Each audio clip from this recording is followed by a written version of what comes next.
Bayangkan, kamu terjebak di tengah pegunungan bersalju. Tidak ada jalan keluar, tidak ada makanan, dan orang-orang di sekitarmu mulai melihatmu bukan sebagai teman, tapi sebagai makanan. Ini adalah kisah mengerikan yang menginspirasi novel The Hunger, sebuah tragedi nyata tahun 1846 yang berubah menjadi legenda kelam Amerika.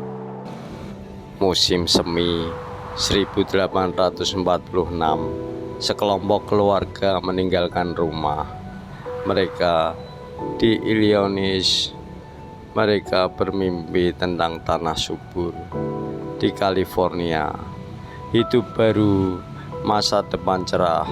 Rombongan ini dikenal sebagai Donner Party. Awalnya perjalanan berjalan lancar, anak-anak tertawa, orang dewasa optimis.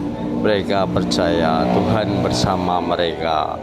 Lalu mereka membuat satu keputusan, mengambil jalan pintas. Jalan itu belum pernah diuji, tapi katanya lebih cepat. Kenyataannya, jalan itu memperlambat mereka berminggu-minggu. Gerobak rusak, sapi mati kelelahan, persetiaan menipis, dan musim dingin mulai mendekat. Ketika mereka mencapai pegunungan Sierra Nevada, salju turun lebih cepat dari perkiraan. Awalnya tipis, lalu semakin tebal, sampai akhirnya mereka tidak bisa bergerak sama sekali. Rombongan itu terperangkap. Hari berganti minggu, minggu berganti bulan.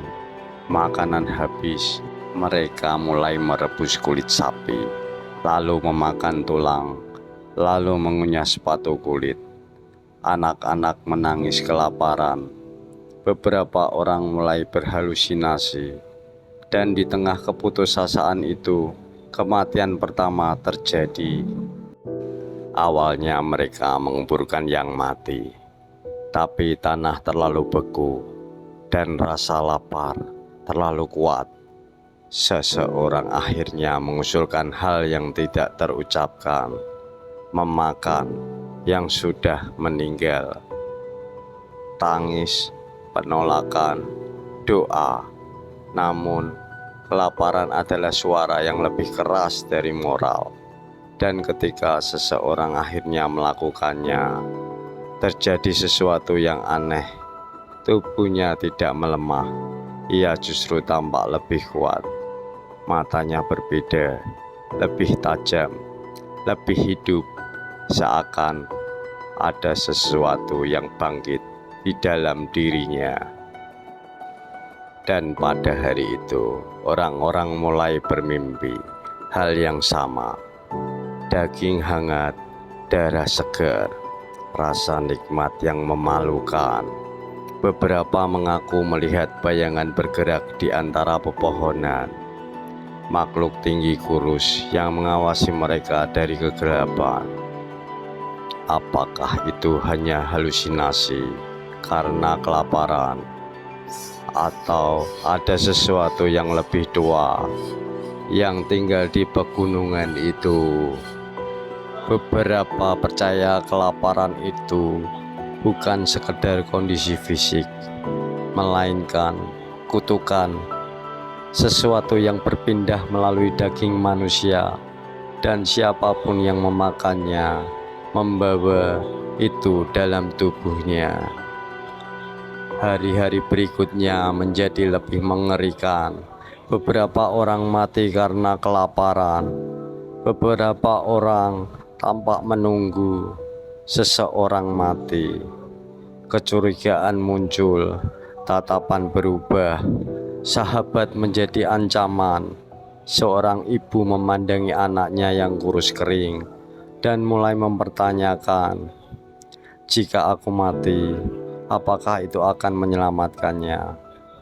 Beberapa orang memilih mati sebagai manusia, beberapa memilih hidup dengan harga jiwa mereka, dan semakin banyak yang menyerah.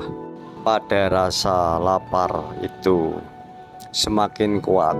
Sesuatu di antara mereka bukan hanya bertahan hidup, tapi menikmati. Berbulan-bulan kemudian, tim penyelamat akhirnya tiba. Apakah yang mereka temukan bukan lagi melainkan manusia dengan mata kosong, tubuh kurus, dan rahasia mengerikan. Beberapa selamat, namun tidak semuanya kembali sebagai manusia yang sama, karena kelaparan itu tidak pernah benar-benar pergi. Ia tinggal di dalam mereka, menunggu